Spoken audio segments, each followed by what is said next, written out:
وعلى آله الطيبين الطاهرين المعصومين واللعنة على أعدائهم أجمعين من الآن إلى قيام يوم الدين.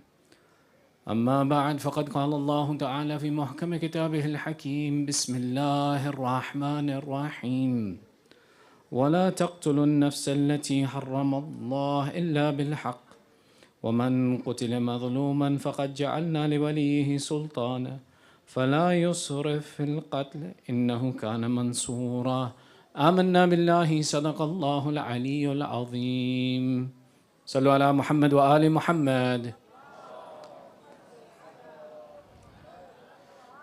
Your second salawat for love of Muhammad wa Ali Muhammad.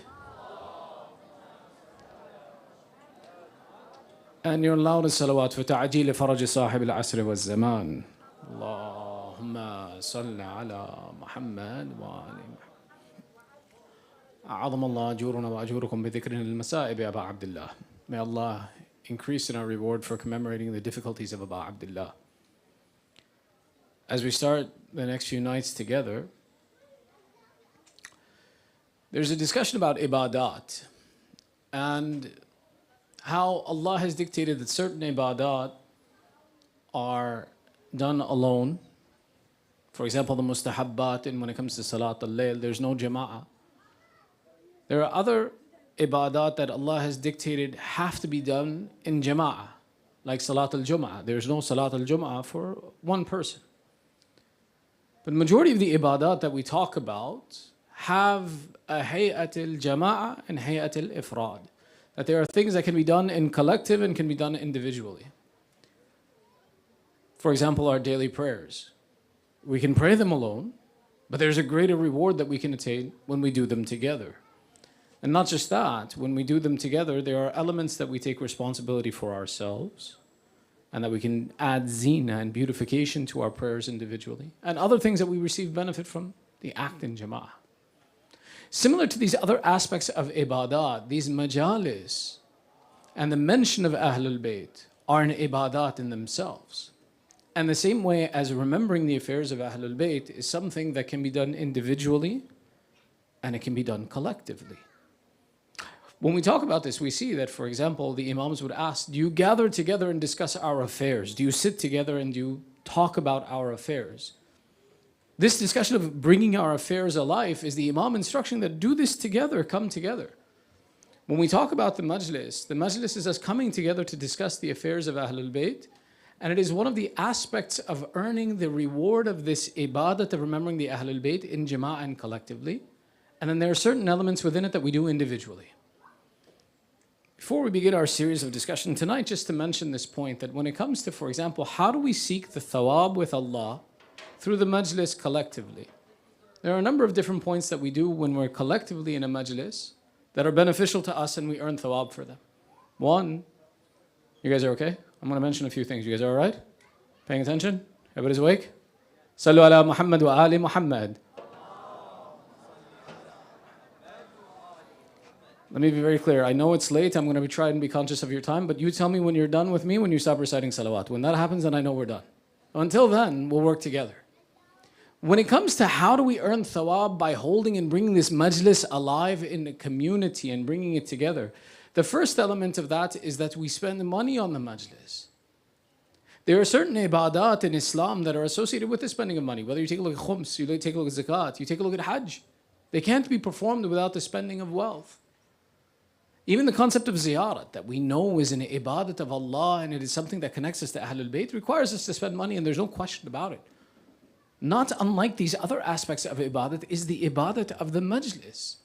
And it does. It takes money, it takes resources to be able to perform this, and participating in spending money on this is one of the important things that we possess. And we know that when we spend wealth in the way of the ibadat and we spend wealth in the way of Allah, Allah replenishes it. Allah says in the Quran, وَمَا أَنفَقْتُم مِّن شَيْءٍ فَهُوَ يُخْلِفُهُ. Whenever you spend something from your wealth in the way of Allah, He replaces it with something better. It's not a question of loss, it's a question of the test of seeing that can we invest in it. And it happens that in a majlis, to be able to perform these actions collectively, we often come to seek the benefit from it, but one of the elements that's associated with it is investing in it, spending in it. In America especially, this is something that's important to pay attention to. Why? Because we're first generation here. We're getting established here. In countries where Islam has been long established and our communities are established, clans, families, generations have come together and laid the foundation that benefits all of society. But here in this country, we are the ones who have the opportunity to be the foundation upon which the message of Islam will be based, that it will be spread by our work and effort. And this is one of the things that needs to be done in this time, is to be able to support these majalis and to spend in the way of Abu Abdullah, to provide for these events to occur so that it continues and the foundation is built that this message lasts in this country. The second of these items is attending the majlis. Especially after COVID, the tendency has become, I can just watch it at home. And not only can I watch it at home, I can pick my speaker, I can sit for as long as I want, I can have a bag of chips with me, I can do anything. And the habit became of the individual choosing and attending whatever he wants to attend and sitting individually to listen to a majlis. But the attendance within a majlis is one of the ways that it succeeds, by us being here, by making that sacrifice for the sake of Allah. There are many ibadat that aren't wajib. For example, the Salatul Layl is not wajib. But what do we say? The one who makes the effort and the sacrifice for it attains something he couldn't have attained otherwise. In the same sense as this majlis, there's a barakah to this majlis. To sit in this place, to listen to the mention of Ahlul Bayt, to think about the Ahlul Bayt, to sit with our brothers and sisters and to see them, to show kindness to them. These processes of attending and sitting in that majlis is important. Which brings us to the third point, is the etiquette of sitting in that majlis. That before we come to the majlis, it's the summer months, make sure we smell nice, we dress well and appropriately to be in a majlis. We come with the expectation, we beautify ourselves to be able to be present with our brothers and with our sisters and to make sure that it's a comfortable environment, that no one's disturbed by us. We come and we sit and we listen. And in this way, we make the majlis successful and we attain a thawab. And that's what brings us to the individual element of this majlis. Before we even get to that, make sure it's comfortable for people. If an elder comes, provide them with a seat. If we don't make accommodations for the people who come to the majlis, they won't come. Some of us say we choose to come or choose not to come, but there are those who are majboor. They don't have a choice because there is no resource for them. If there's a spot needed, make a spot for them. If someone who you don't know comes to the majlis, welcome them. Sit with them, invite them. Your heritage, this majlis is your heritage. It's to be shared and propagated by discussing it, by teaching it, by inviting others to come and sit and listen and participate. If someone is unaware, if we see someone new, don't hesitate and say, I don't know this person, where did they come from? Welcome them, sit with them, introduce them. And that makes this place a place where the mu'mineen want to be, a place where Allah is pleased with us. There's a hadith that's narrated that says that some of the malaika, when they come to the earth to visit, when they return back, the other angels in heaven say, we smell from you a fragrance. Where did you get such a fragrance from? Now pay attention, an angel who is in heaven, who is familiar with the smells of the heavens, who is familiar with the creations of Allah, becomes jealous of a scent that another angel brings back from this earth. So the angel asks him, where did you get such a smell? Where did you get such a scent, such a beautiful scent with you? And the reply comes, I went to the place of the gathering of the mu'mineen, and I rubbed my wings on the ground upon which the mu'mineen sit. Sallu ala Muhammad wa ali Muhammad. The significance of such a mention is to say that when we make this majlis successful, when we make this majlis a gathering place for the mu'mineen, when we make it welcoming in a place where iman is shared and people are there for the same cause and they're welcomed and there's brotherhood there, that a barakah that you can't sense with your own senses but is something that is desired by the malaika is attained in this place. So it's not a matter to take lightly.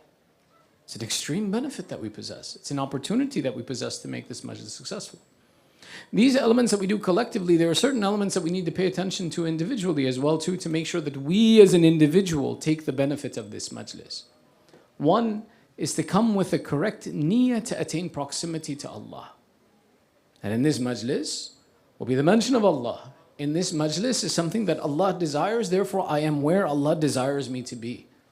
It's okay if I come for other reasons, to see my friends, to see my relatives, to learn something new, to get free food. All of these are okay, but they should never supersede the primary function and the primary intention that we possess, that in this place is something that will bring me closer to Allah, and therefore I come here. Which is why, if that's my intention, then I should come here like as if I am going for an ibadat. I'm going for an act of worship. Come with cleanliness. Come with wudu if you can. When you leave your house, make the intention that I'm going to the worship of Allah. I'm going to benefit from something, that I'm going to learn and benefit. There is even a riwayat that talk about, that say that one who leaves his house in the search for knowledge, until he returns, even the whales in the sea and all of Allah's creation seek forgiveness for him. That's when we come here. Everything from the moment we step out of our house till we return, every one of Allah's creations is seeking forgiveness for us if we are going with the intention of going to Allah and to benefit from it. So therefore treat it like an ibadah. Come in purity, come in cleanliness, come with wudu. Say Bismillah when you leave your house. Say Bismillah when you enter the majlis. Seek Allah's protection from shaitan. Ista'idhu billah. It's important that these are the things that shaitan wants to disturb, exactly these things, because this is an ibadat and it is a beneficial ibadat. And come with the intention to learn something. One of the habits that's happened is we come now as critics, to come and say, this one did not give me this one was not entertaining, this one was not a good speaker, this one didn't look nice on the pulpit. All of these comments we come with as a criticism to look at the event, as opposed to coming with the intention that I came here to get something. I came here to improve my iman. Let me not leave this place without improving my iman. Sometimes we say the speaker said nothing I haven't heard already before. But look what Allah says, فَذَكِّرْ إِن نَفَعَتِ الذِّكْرَ. That remind, and a reminder is beneficial. That these beneficial reminders that we need, that it maybe there's a point that we already know, we're aware of, that we've already discussed, we've come to the conclusion, we know this point. But listening to it again is a reminder. It's a reminder for us to come back to those important points, which is why when we come, if we come with the intention that I'm going to take something before I leave this place, I'm going to make something that is influential, a change in my personality, I'm going to bring something that is a change in my behavior, then Allah will give us the barakat that we will go through the constant process of self-improvement and development, because we came with that intention. Allah fulfilled and gave us fruit for that intention. Hence, as we proceed through these nights, there are elements that when we look at this as an act of ibadat, not as an act of, for example, force, my mom made me come. Not an example of, for example, if I don't go, the community will question me. No. Come with the sake of ibadah. Come with the sake of the love of Allah. Come with the sake of seeking connection to Allah through His wasila and through those that are close to Him. Come with the intention of making this successful and working together to make this a successful environment. Inshallah, we'll see the barakat in our life from it. And we'll get the reward of ibadah from this action. Which brings us to the beginning of our discussion for the next few nights. Sallu ala Muhammad wa ali Muhammad.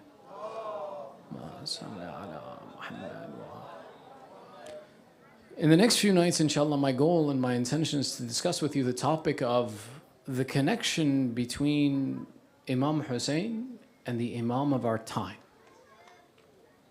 These two have a unique connection between them.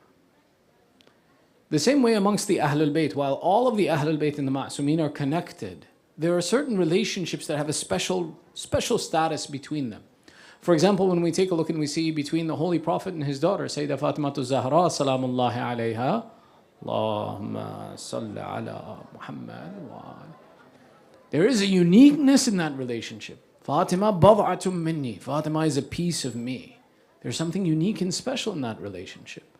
When we see, for example, between our sixth Imam and our Holy Prophet, that our sixth Imam was the one who gave and taught and established the madhab that was taught to us by the Holy Prophet, that there is a uniqueness in connection. We see the uniqueness in connection between the ibadat of Imam Zain al-Abidin and Amir al-Mu'mineen. That there is some similarity between these two. The same way between Imam Hussein's message and his path and the message of the Imam of our time, there's a uniqueness in the connection as well too. For example, in the verse that we began our discussion with today, that mentions, وَلَا تَقْتُلُوا النَّفْسَ الَّتِي حَرَّمَ اللَّهُ إِلَّا بِالْحَقِّ. Do not kill any soul, one whom Allah has forbidden, except, save for just cause. وَمَنْ قُتِلَ مَظْلُومًا. And whoever is killed unjustly, فَقَدْ جَعَلْنَا لِوَلِيِّهِ سُلْطَانًا. We have appointed to his heir in authority. فَلَا يُسْرِفُ الْقَتْلِ إِنَّهُ كَانَ مَنْصُورًا. But he should not exceed the bounds of this killing, of retribution in this, and certainly he is assisted. When we talk about the relationship between the third Imam and the Imam of our time, we are talking about the relationship between the one who was qutila mazluman, the one who was killed unjustly, who was killed oppressed, and his wali, the one who will seek retribution for this action. We know that each of the Imam is a wali of the Imam before him. For example, the wali of Imam Hussain is Imam Zainul Abidin, and Imam Baqir, and Imam Sadiq. This is all true, but they were not the ones to seek the retribution for the killing of Imam Hussain, but rather that affair was delayed till the coming of the Imam of our time. We even have narrations that discuss this relationship between the two of them, that on the day of Ashura, the Malaika who wanted to come to the assistance of Imam Hussain, when they were unable to offer their assistance, where their assistance was not completed in that moment, they complained to Allah, "Oh Allah, you let your beloved, your Hujjah on this earth be killed in this way." And the narrations, the authentic narrations, Kamil al-Ziyara, say that Allah showed the image of the 12th Imam and said, "This is the one who I will seek retribution for the killing of Hussain from."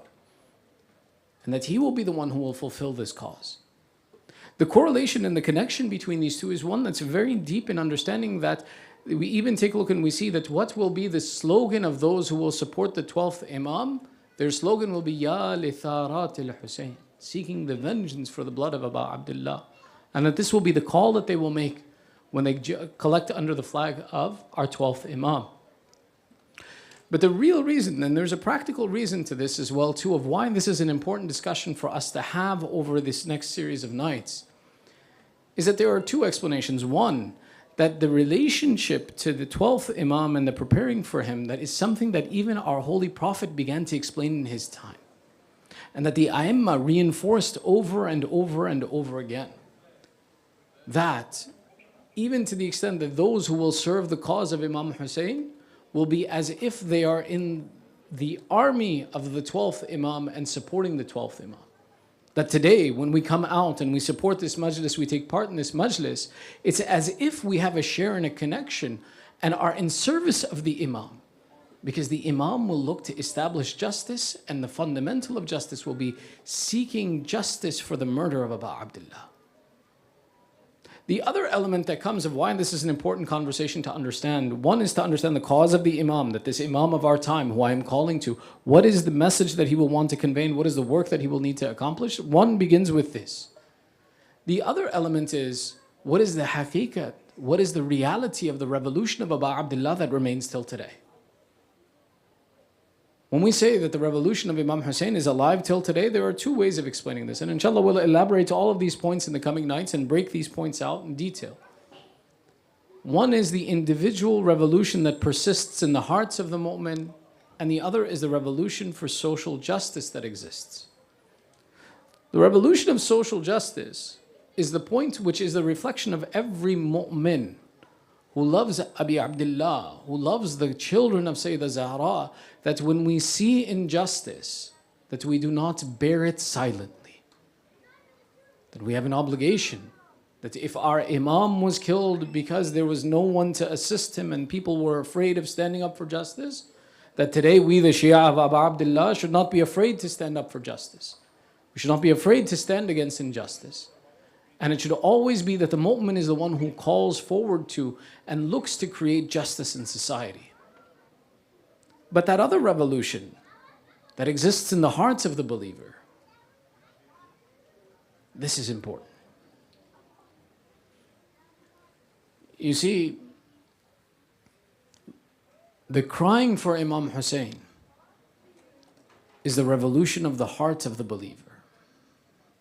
That whenever we gather together, we clean the rust of our hearts by the commemoration of this majlis.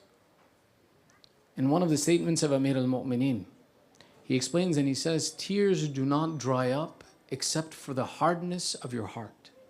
And hearts do not harden except for the excessiveness of sins.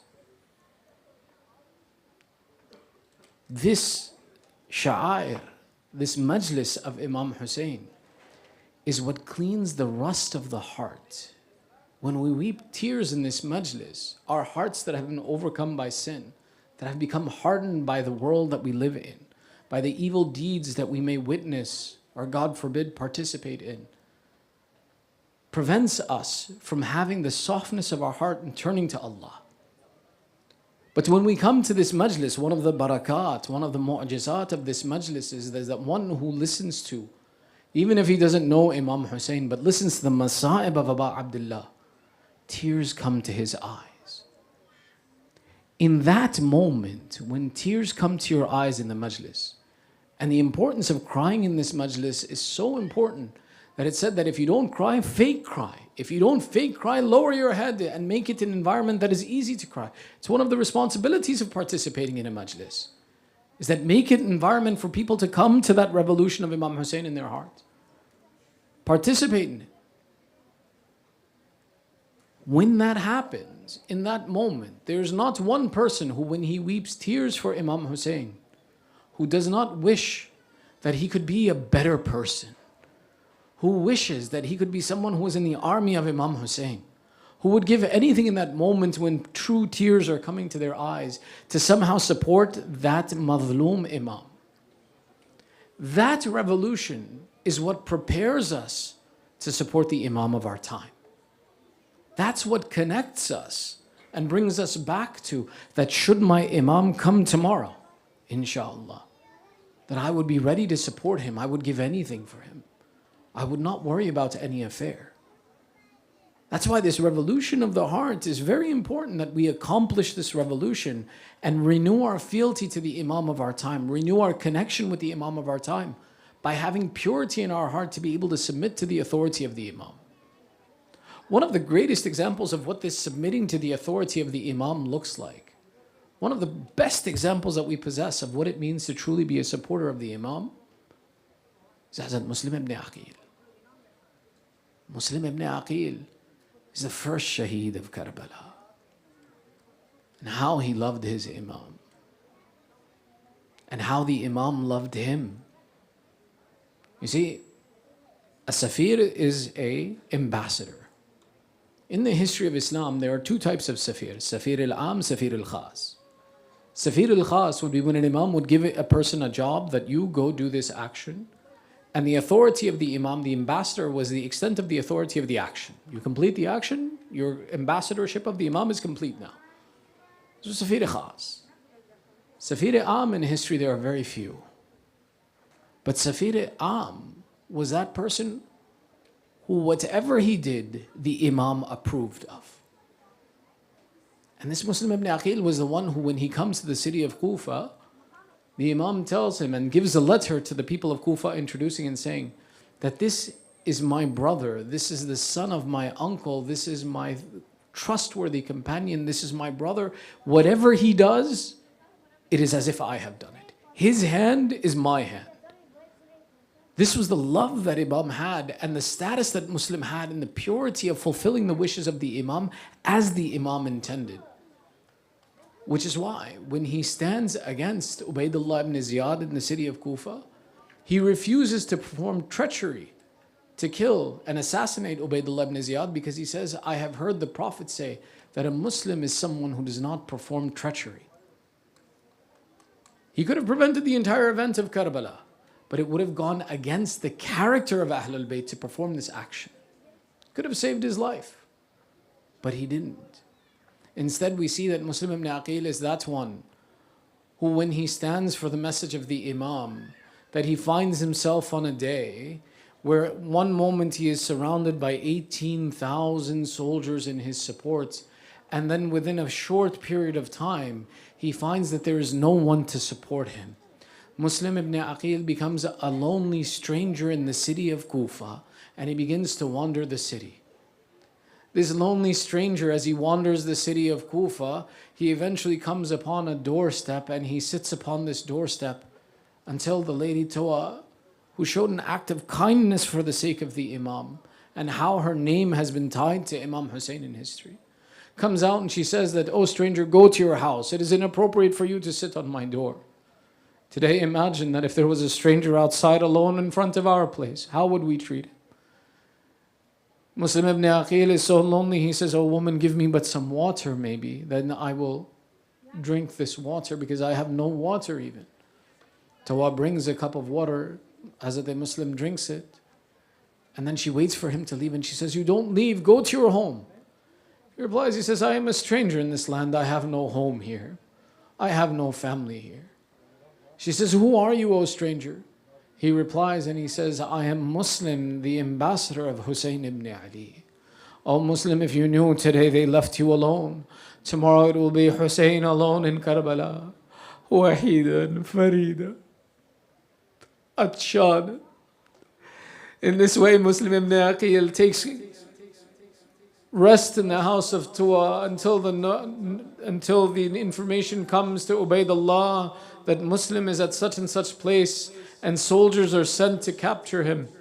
Muslim ibn Aqil proceeds to the streets of Kufa and battles against the soldiers of Ubaydullah in defense of the message of Abu Abdullah, until eventually the soldiers are forced to call to Ubaydullah, "Send us more soldiers. We cannot capture Muslim alone." Ubaydullah replies, he says, "I sent you to capture one man, why are you not sufficient?" They replied, "You did not send us to capture a baqqal, a shopkeeper of Kufa. You have sent us after one of the lions of Banu Hashim." In the same way that Abu Abdullah, when he was alone in Karbala, they said, "We saw what looked like an old man in front of us. When he was alone and all of his soldiers had been killed, we thought the battle would be over quickly. But we found that within Hussain ibn Ali was the shuja'at of Ali ibn Abi Talib. We could not corner him, we could not control him." The same way Muslim ibn Aqil in the streets of Kufa, the enemies complained and said that there is no way for us to capture this one, until eventually through treachery they entrapped Muslim ibn Aqil. They cut upon his lip and they arrested him and took from him his sword. In this moment he said, "But give me some water if you have intended to take me to Ubaydullah. If my intent is to be killed, then give me some water." They describe and say that Muslim ibn Aqil raised the cup once, the blood from his wound filled the cup. He threw it away. He asked for a second time, again, blood filled the cup before he could drink it. The third time when he raised the cup, his teeth fell into the cup and Muslim came to the realization that, "I shall not drink." "O Muslim, if you knew how thirsty and alone Abu Abdullah is in Karbala, you would have never wanted this water to begin with. If you would have seen how Hussafir you are, how lonely and thirsty he was killed, you would say that this water is not for us." They took Muslim and they presented him in front of Ubaydullah. Ubaydullah then intends to kill Muslim ibn Aqil in a way that no one has been killed before. He is taken to the roof of Dar al-Imara with the intent that we will kill him and throw his body from the top of this building. They said, "We saw Muslim ibn Aqil weeping in this moment before his death." One laughed and said, "O Muslim, you cry in the face of death? You were a brave soldier." Muslim replied, "I do not cry for myself. I cry for my Mazloom Imam who is on his way here. That's my letter to him to prevent him from coming to this place will not reach him in time. O Abu Abdullah, this messenger of yours remembers you from the moment of his death, as every shaheed mentioned in the nights to come will remember.